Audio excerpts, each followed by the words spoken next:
Good morning, ladies. Am I being amplified? Oh, now I feel like I'm being amplified. Very good. Good morning, ladies. Welcome to Common Ground. This is pretty much, I think, about the midpoint of what we like to call our winter/spring session. So I'm thinking that maybe we're going to be on the other side of that slash now into the spring part, but that could be very wishful thinking with what awaits us weather-wise. But what is not wishful thinking is that we have got a really special, wonderful morning ahead of us. And Karen Melby, who is one of our Common Ground leaders, she took a very deep dive into our study. She's a wonderful teacher, and I just can't wait to hear what God has put on her heart to share with us. But first, we will prepare our hearts through praise and worship. We're going to all stand, and our sweet and talented Marley will lead us in the music.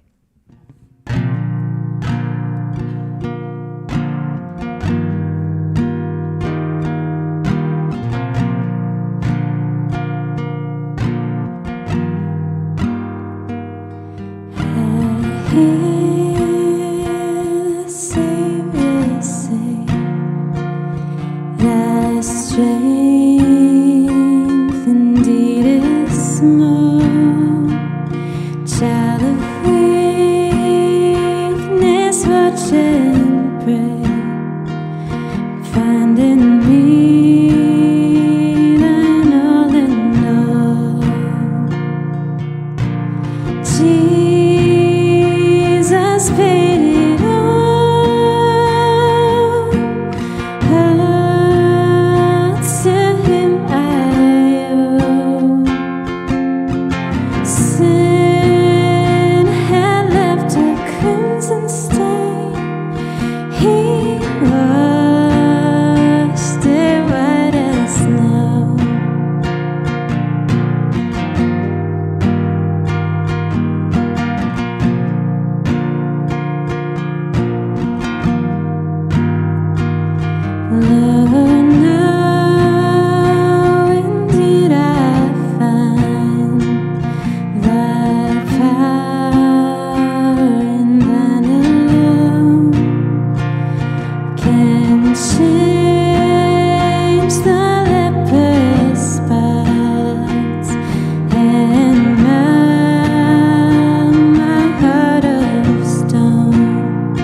Praise the one who paid my debt.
his life up from the dead.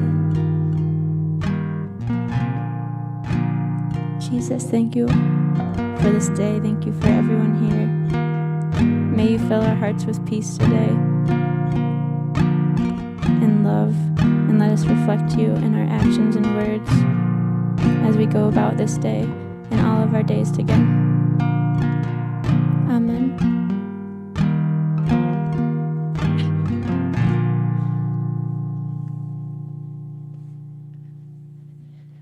Good morning.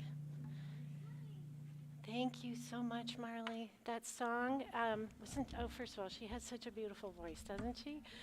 And that song, oh my gosh, that last line, don't let that get lost on you. And raised this life up from the dead. That's where we're headed with this talk this morning. Okay, so I have my Moses' staff. I have the rod of God here with us this morning. I got a good visual. So this was quite a study, wasn't it? First of all, thank you all of you ladies. I got to especially call out my group because they're like my people and they sat right up front. But thank you to all of you who are here, and I know some of you are watching live stream, or you might be seeing this later down the road when it fits in.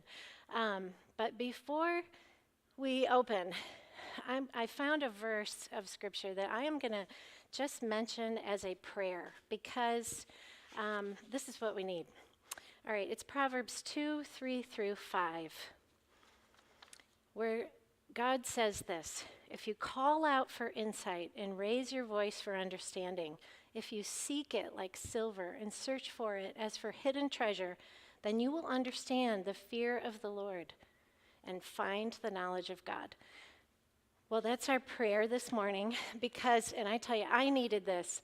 When you say that you will do a focus, word to the wise, maybe it'd be a good idea to look at what it's about before you sign up for it.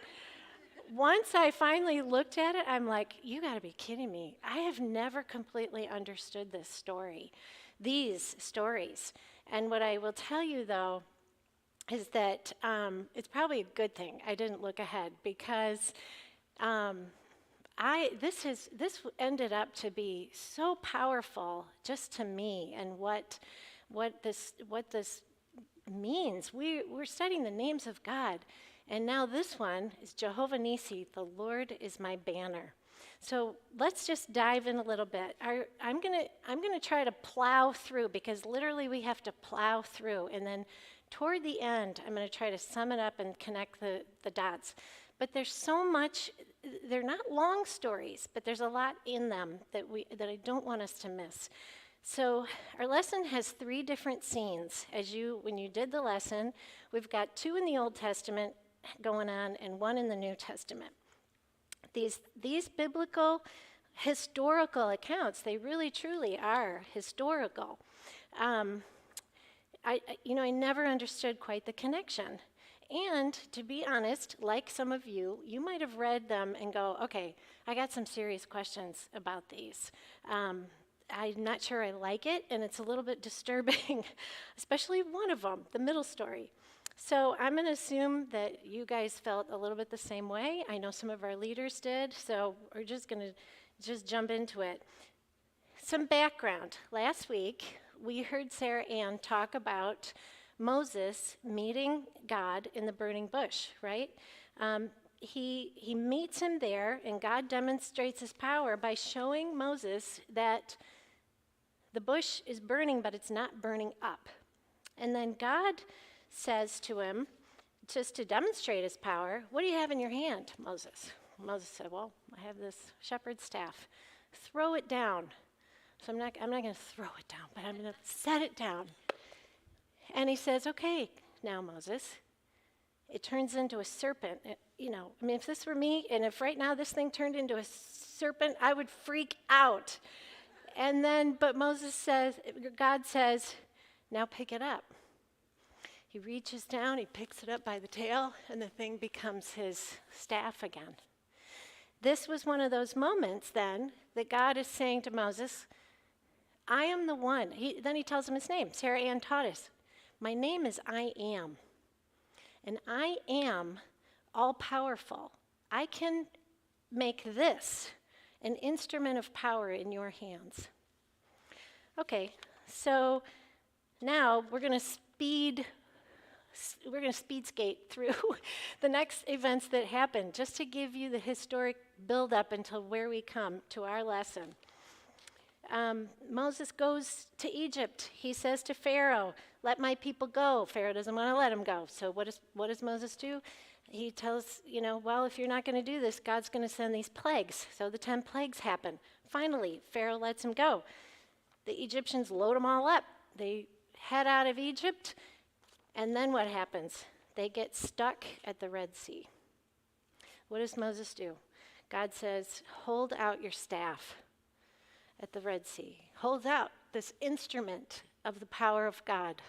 He holds it up, and the waters just divide. I mean, can you imagine that?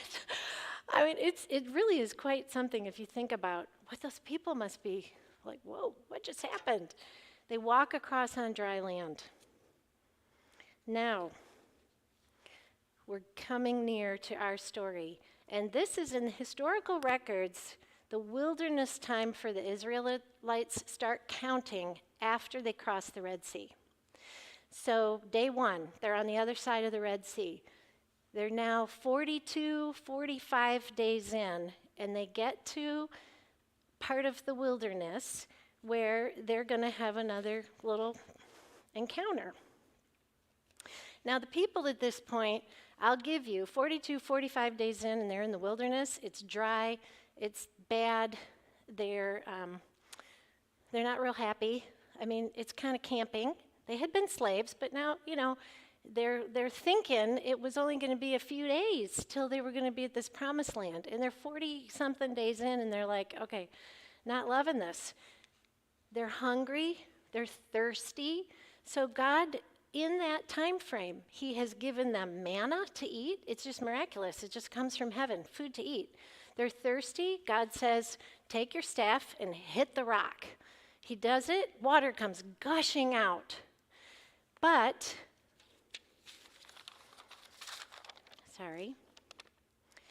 they are still not happy. So we come to the Battle of Rephidim. I'm just going to go with that. Rephidim. And the people are pouting.